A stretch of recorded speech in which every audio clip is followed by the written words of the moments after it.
नमस्कार दोस्तों। बीएचयू में छात्रा के साथ हुई गैंगरेप की संगीन वारदात के एक पखवाड़ा बीत जाने के बाद गैंगरेप के 3 आरोपी कुणाल पांडे, आनंद उर्फ अभिषेक चौहान और सक्षम पटेल को गिरफ्तार कर लिया गया है। आईआईटी बीएचयू की 20 वर्षीय छात्रा के साथ नवंबर महीने की शुरुआत में कथित तौर पर गैंगरेप, छेड़छाड़ और वीडियो बनाने की वारदात हुई थी। पुलिस ने एफआईआर में गैंगरेप की धारा तब जोड़ी जब मजिस्ट्रेट के सामने उसने बयान दर्ज कराया। 2 महीने तक लगातार इसमें प्रदर्शन होते रहे। योगी राज में बेटियां सुरक्षित नहीं, गैंगरेप के आरोपियों को पकड़ने और उन्हें कड़ी सजा देने के लिए नारेबाजी और प्रदर्शन चलते रहे। पीएम नरेंद्र मोदी के संसदीय क्षेत्र में छात्रा के साथ गैंगरेप करने वालों को 2 महीना बीत जाने के बाद पकड़ा जाना क्या शर्मनाक नहीं है? अब पुलिस इतनी ढील क्यों देती रही? क्या आरोपियों का रसूख ही उन्हें बचाता रहा? गैंगरेप के आरोपी कुणाल पांडे और सक्षम पटेल बीजेपी की आईटी सेल के पदाधिकारी निकले हैं। उनकी प्रोफाइल देखने पर तो यह बिल्कुल साफ हो जाता है कि वह भाजपा आईटी सेल से जुड़े हैं। दरअसल उस रात आखिर क्या हुआ था? बीएचयू में आईआईटी बीएचयू में मैथमेटिकल इंजीनियर विभाग बीटेक की छात्रा न्यू गर्ल्स हॉस्टल से 1 नवंबर आधी रात के बाद करीब 1:30 बजे बाहर घूमने के लिए निकली थी। वह परिसर में गांधी स्मृति छात्रावास चौराहे पर पहुंची तो वहां उसका दोस्त मिल गया। दोनों करमन बीर बाबा मंदिर के पास में ही पहुंचे थे कि पीछे से बुलेट सवार 3 युवक आए और छात्रा और उसके दोस्त को रोका। कुछ देर बाद दोस्त को वहां से भगा दिया। छात्रा ने जो पुलिस को तहरीर दी है उसमें लिखा है कि युवक ने उनका मुंह दबा दिया और एक कोने में लेकर चले गए। फिर कपड़े निकलवाकर वीडियो बनाया, फोटो भी खींचे। इस बीच छात्रा चीखने चिल्लाने लगी मगर उसकी आवाज कोई ना सुन सका।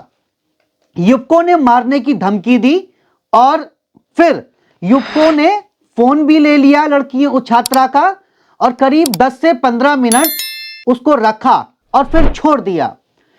तो छात्रा का तहरीर में कहना था कि किसी तरह वह जान बचाकर भागी और उसे सिर्फ एक बाइक की आवाज सुनाई दी। करीब 2 महीने बाद पुलिस के हाथ बड़ी कामयाबी लगी है और वह भी उस पुलिस के जो देश के प्रधानमंत्री का संसदीय क्षेत्र है। पूरे 2 महीने बाद कामयाबी हाथ लगी है और 3 आरोपियों को धर दबोचा है और वो मोटरसाइकिल भी बरामद कर ली है। इस पर अखिलेश यादव ने सोशल मीडिया के प्लेटफॉर्म एक्स पर लिखा है, भाजपा के दिग्गज नेताओं की छत्र छाया में सरेआम पनपते और घूमते भाजपाइयों की वो नई फसल जिनकी तथाकथित जीरो टॉलरेंस सरकार में दिखावटी तलाश जारी है। सूचनार्थ, ये भाजपा के सर्वोच्च नेताओं से अभयदान प्राप्त वो भाजपाई हैं जिन पर बनारस हिंदू यूनिवर्सिटी बीएचयू में एक छात्रा के साथ अभद्रता की सीमाएं पार करने का आरोप है। प्रश्नार्थ, क्या नारी के सम्मान से खिलवाड़ करने वाले भाजपाइयों को खुली छूट जारी रहेगी? साथ ही उत्तर प्रदेश कांग्रेस ने भी कुछ तस्वीरों को शेयर करते हुए बीजेपी सरकार को घेरते हुए लिखा है, आईआईटी बीएचयू की छात्रा से बीते दिन सामूहिक दुष्कर्म हुआ। यह घटना अभी कोई व्यक्ति नहीं भूला होगा। इस घटना के विरोध में कैंपस में बैठकर छात्रों द्वारा उठाई गई विरोध की आवाज भी सभी को याद होगी। जानते हैं इस घटना के दोषी कौन हैं? भाजपा आईटी सेल के पदाधिकारी। इस प्रकरण के तीनों दोषी भाजपा के पदाधिकारी हैं। इस नाते पुलिस उन्हें गिरफ्तार नहीं कर रही थी। प्रधानमंत्री के संसदीय क्षेत्र में भाजपा के पदाधिकारी ऐसे अपराध कर रहे हैं तो इसका जिम्मेदार किसको माना जाए?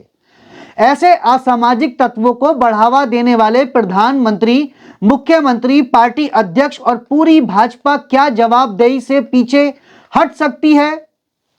प्रधानमंत्री @ नरेंद्र मोदी जी क्या आपने अपने संसदीय क्षेत्र में अपने पार्टी कार्यकर्ताओं को कोई भी अपराध करने की छूट दे दी है? मामले पर आम आदमी पार्टी ने भी कुछ तस्वीरें शेयर करते हुए भारतीय जनता पार्टी पर तंज कसा है। पार्टी ने लिखा है, भाजपा का बलात्कारी चेहरा। आईआईटी बीएचयू की छात्रा से सामूहिक दुष्कर्म करने वाले कुणाल पांडे और सक्षम पटेल बीजेपी के पदाधिकारी हैं।